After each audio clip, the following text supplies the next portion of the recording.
Selamat sejahtera, terima kasih kerana klik video ini. Sila pertimbangkan, like, komen dan subscribe. Channel ini memaparkan berita viral, terkini dan terpanas artis dalam dan luar negara.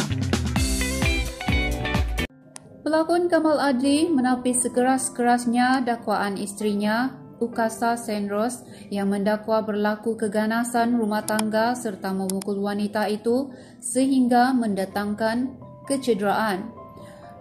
Kamal berani bersumpah dan menjunjung Al-Quran bagi menafikan segala dakwaan tersebut. Dakwaan itu salah dan saya sudah agak hal ni. Demi Allah, saya berani junjung Quran. Saya tak memukul isteri saya. Demi Allah, saya berani junjung. Letak atas nama mak ayah saya. Saya tak pernah. Kenapa baru sekarang nak cerita apa semua? Ada bukti apa? Ya Allah, saya tak takut pun lapor polis sekalipun sebab saya tak pukul. Tak apalah, saya tak kisah orang nak fitnah sebab dia masih isteri saya.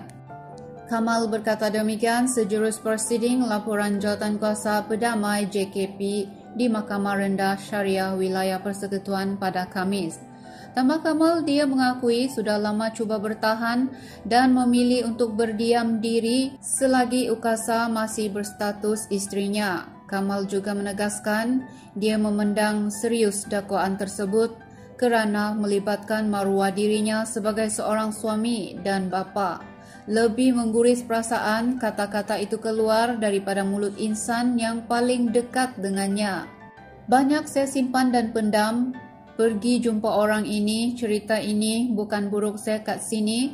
Banyak sangat hal itu menjatuhkan maruah saya. Orang cakap itu datang daripada mulut isteri saya sendiri. Bila saya cakap depan-depan, dia cakap bukan daripada dia. Bila peminat atau sesiapa, dia boleh balas dan boleh layan.